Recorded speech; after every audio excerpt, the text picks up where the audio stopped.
તો કેમ છો ખેડૂત મિત્રો, સ્વાગત છે ઓનલી વરસાદ ઓફિશિયલ યુટ્યુબ ચેનલમાં. દરેક ખેડૂત મિત્રોનું ભાવભર્યું સ્વાગત કરીએ છીએ. મિત્રો, વરસાદની આગાહીની સંપૂર્ણ વાત કરીશું આપણે કે આ વર્ષનું ચોમાસું કેવું રહેવાનું છે. મિત્રો, વિડીયો ચાલુ કરતાં પહેલાં આપને ખાસ જણાવી દઉં કે અમારે આ યુટ્યુબ ચેનલને લાઇક અને સબસ્ક્રાઈબ કરી નાખજો, કારણ કે ભારત સરકાર દ્વારા લોન્ચ કરવામાં આવેલો લાઈવ મેપ દ્વારા અમે તમને વરસાદની સંપૂર્ણ આગાહી આપીશું. વાત કરીએ મિત્રો આ વર્ષના વરસાદની, તો મિત્રો ગુજરાત નહીં પરંતુ સંપૂર્ણ ભારતમાં વરસાદ નથી જોવા મળી રહ્યો. અમુક વિસ્તારોમાં આછા વાદળા સાથે આછો વરસાદ જોવા મળી રહ્યો છે, પણ ચોમાસાનો જે ભારે વરસાદ છે તે હજી સુધી ભારતમાં જોવા મળ્યો નથી. ગુજરાતમાં અને અન્ય રાજ્યોમાં આછા વાદળા સાથે વરસાદ થઈ રહ્યો છે, પણ એટલો બધો ભારે થઈ નથી રહ્યો. ભારતની નીચે દરિયામાં સમુદ્રમાં જે ભારે વાદળો એક જોવા મળી રહ્યું છે, તેનાથી ગુજરાતમાં વરસાદ આવવાની શક્યતા છે.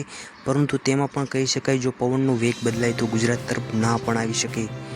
અને ભારતની ફરતે તમે જોઈ શકો છો વાદળાઓ ઘેરાયેલા છે, પરંતુ જો ભારત તરફ આવે તો જ કામના છે, અન્યથા તો ભારતની અને ગુજરાતની સંપૂર્ણ માઠી દિશા જોવા મળી શકે છે.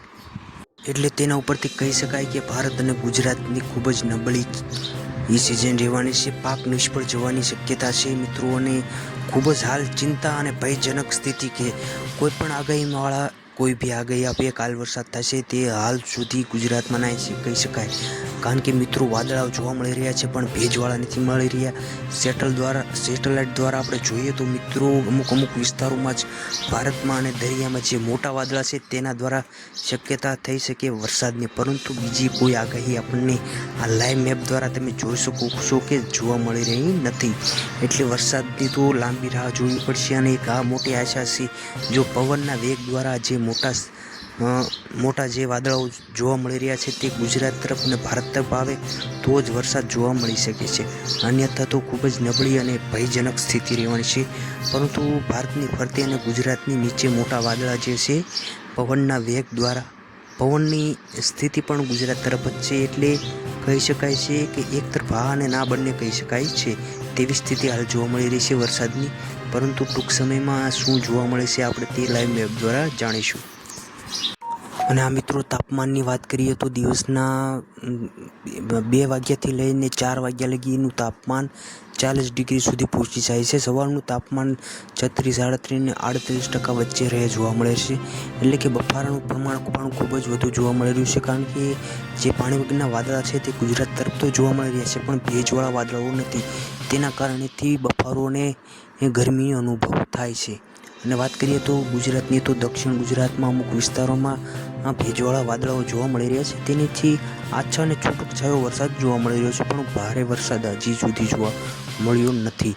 એટલાથી કહી શકાય કે આ વર્ષ હજી સુધી નબળું રહેવાનું જોઈ શકે છે, કારણ કે અત્યાર સુધીમાં ભારતનો 25% અથવા 30-35% સુધીનો વરસાદ થઈ જવો જોઈએ, જે હાલ સુધી થયો નથી. એટલે મિત્રો આવી જ સાચી અને સચોટ માહિતી જોવા માટે આ અમારી યુટ્યુબ ચેનલને દરેક ખેડૂત મિત્રો સબસ્ક્રાઈબ કરો અને કમેન્ટમાં તમારા ગામનું નામ જણાવો, જેથી અમે તમારા વિસ્તારની આગાહી સૌથી પહેલાં આપીશું આગલા વિડીયોમાં. એટલે તમારા ગામનું નામ અને તમારું નામ અમને કમેન્ટમાં જણાવી દઈશું. વિડીયો પૂરા જોવા બદલ તમારો બધાનો ખૂબ ખૂબ આભાર મિત્રો. અને આ યુટ્યુબ ચેનલમાં ખોટી માહિતી આપવામાં નહીં આવે, લાઈવ મેપ દ્વારા સાચી માહિતી આપવામાં આવશે. એટલે આ વિડીયોને લાઈક, સબસ્ક્રાઈબ અને તમારા ખેડૂત મિત્રોને મોકલી આપજો. અને કમેન્ટમાં તમારા ગામ અને વિસ્તારનું નામ લખવાનું ભૂલતા નહીં. વિડીયો જોવા બદલ આભાર.